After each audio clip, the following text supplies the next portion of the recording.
All right, we are back at the flying field, and it's a little less windy than when it was when I last flew my Carbon Z Cub, thankfully, but it is a little breezy. But we're going to continue on with our discussion of what to look for when buying a used Wildcat. Kind of try to pick up where we left off. And I'm going to try to have a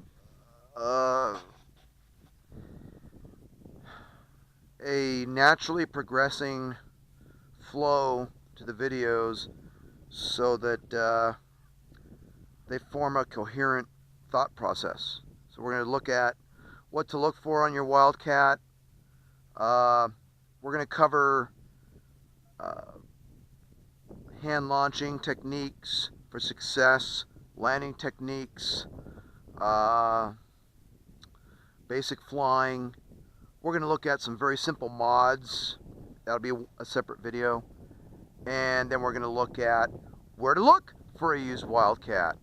By the way of note, this is kind of interesting. Here's an overflight by 3 Marine CH-46 I believe they're Sky Knights, I think they're called. Or Sea Knights, correction, Sea Knights. Marine CH-46 Sea Knight. Basically, it's a little bit smaller than a CH-47 Chinook. This is a Marine version, if you will. It's used for troop transport, shipboard duties. The Marines use these a lot. It's a very good aircraft.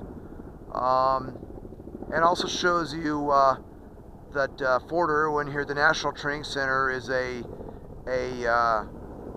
very well-used training area by all of the forces: Air Force, Army, Navy, and Marines. 3 Marine CH-46s, and by the way, that's called a trail right.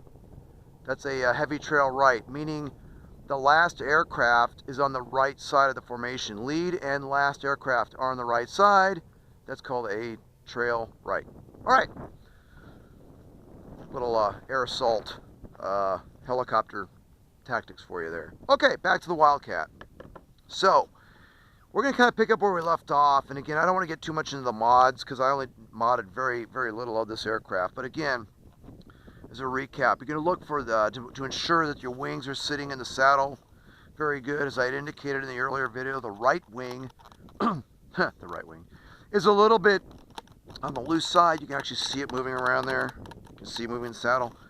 The left wing is permanently seated there pretty good. That's okay as long as your screws and the wing mounts are good to go. These screws, actually, all they do is they keep the wing from sliding out. They secure the wing inside the saddle.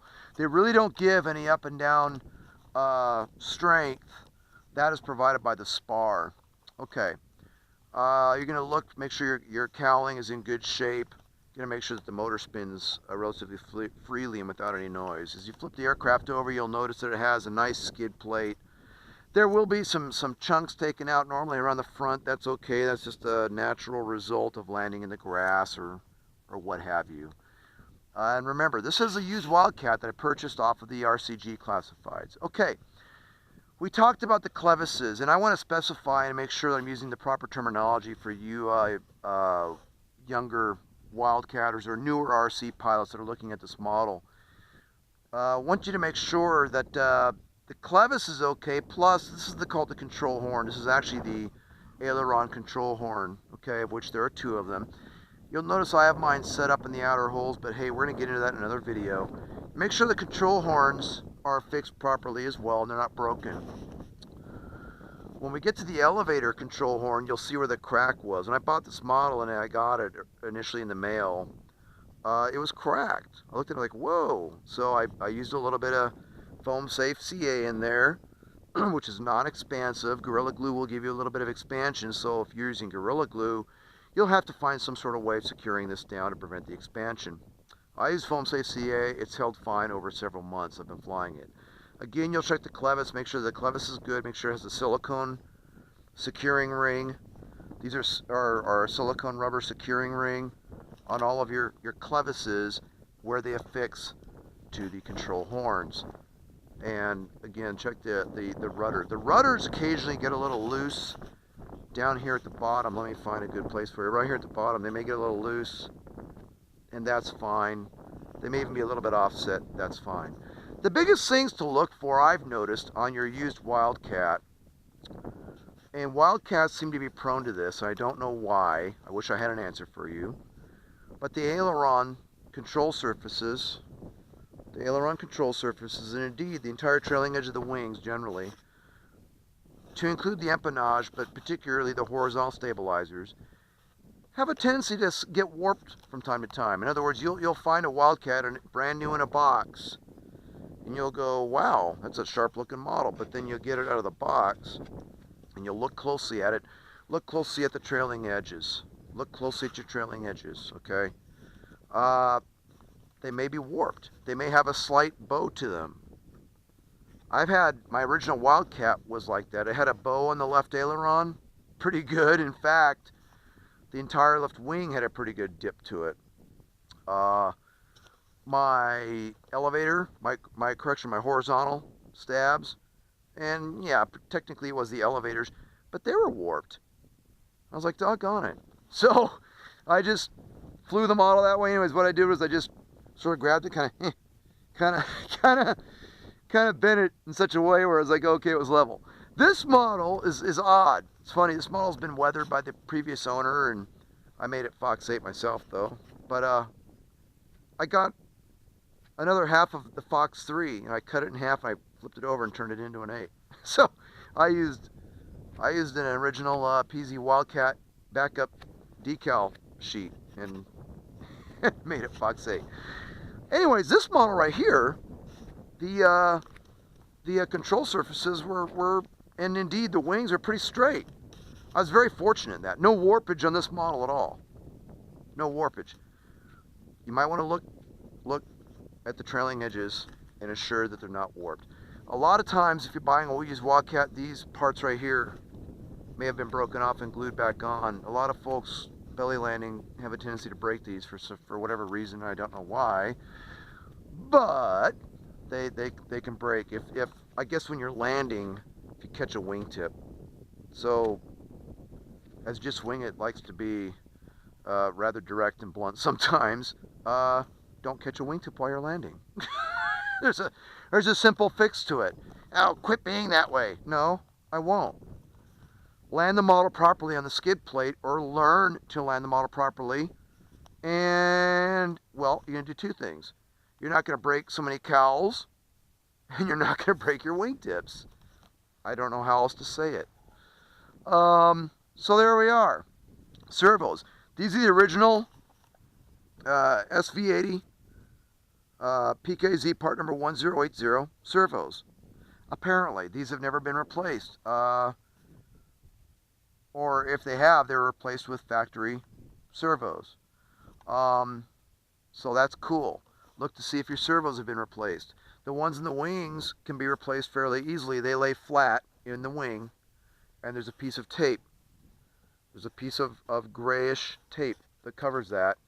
To replace them, you simply peel this tape away, you replace the servo, you lay the servo lead, and it's a long lead servo in, comes out here, plug it into your Y, and then plug it into your receiver. You can replace these servos fairly easily. I do not know whether these have been replaced or not. I can't tell, but I can tell reasonably by looking at the wings, by looking at the tape, by looking at the weathering on it, that they probably have not been replaced. But you know what? They work fine. Stock electronics. What's one of the things is the stock electronics in PZ products, and indeed in Horizon Hobby products, is generally pretty good. It's usually weird. It's usually black and unmarked, and they just have their little stickers on them. The motors are black, unmarked. They're just, you know, what are the specs in this motor? I don't know. And everyone always talks about that. Well, what are the specs in the PZ motors? I don't know. They don't discuss it, but I don't care, quite frankly. Their motors are pretty good, and I've never had any problems with them myself, but that's me. So those are the basic things that you look for when purchasing a used Wildcat. Really. It's very simple. It's a simple plane. There's a beauty in its simplicity. It's a 4-channel model. It's a mid-wing design, so it makes itself perfect to hold the model approximately at the CG, which is where you're supposed to. There's CG, by the way, well, that's going to be another video, is the CG on the PZ Wildcat and how to attain it for a factory setting, for a good flying model in a factory setting. And that's what I'm going to teach, is the proper factory CG. But the model, you can hold the model, and I usually use my pinky right on the skid plate to hold it up and then to launch. But that's another video, is how to properly launch your Wildcat. And if there's something in particular you want to see, then let me know. But there you go. There you go. So basic things to look for in a PZ Wildcat. And if you have any questions, please catch up with me on the PZ Wildcat thread on RCG and ask me. And ask anyone. There's a lot of guys, members of what we refer to as the Wildcat Squadron, that are extremely knowledgeable in the model and want to help you for success. We want you to be successful with this model. So if you have any questions at all, catch up with us in the RC groups, and we'll be more than happy to help. But hey, so that's what to look for. Soon to be followed up with simple mods, things you can do to help improve the model, which isn't much, quite frankly. And that's why I'm saying I'm just going to show you some simple mods. There's some guys that get heavily into modding them. I don't. I like moving sticks. I'm all about that. So the more airtime my models get, the better. I don't want to be fiddling around with stuff, and I hate messing with perfection. Am I saying the PZ Wildcat's perfect? No. No. But am I saying it is incredibly flyable out of the box the way it is? You better believe it. And if you don't believe it, then you need to catch up with somebody who's got one and watch them fly in it, or just buy one and experience it for yourself. This is one of the most out of the box flyable models I've ever had, which is why I like the Wildcat so much. Plus, it's perfectly at home right here, landing in the grass. It's a great grass field airplane. I love it. It is the epitome of the park flyer, because by definition a park flyer is a model that is slower than, I believe it's 50 miles an hour, it might be 60. I think it's 50 miles an hour and less than 2 pounds. This is it. This model goes about 45 to 50 miles an hour, and it weighs in less than 2 pounds, at least with a 1300 battery in it, in stock configuration. So, okay, well, hey, I hope you enjoy this. Again, this continuation. We're going to call this part 1.5, and we're going to continue on again. We're going to have different videos. They're going to be about 5 minutes in length, maybe a little bit longer, maybe 7 minutes. But in regards to, again, how to properly launch and land your Wildcat, basic flight characteristics of your Wildcat, how to do, before we even do that, we're going to look into CG, how to get the proper CG on your Wildcat, basic flight, and then we're going to look at some basic mods, and then we're going to look at where to actually find these things, because there's some ways you can find them. All right, so I hope you enjoyed this, and we look forward to bringing you the next video soon. On that happy note, take care, happy flying, and we'll catch up with you soon.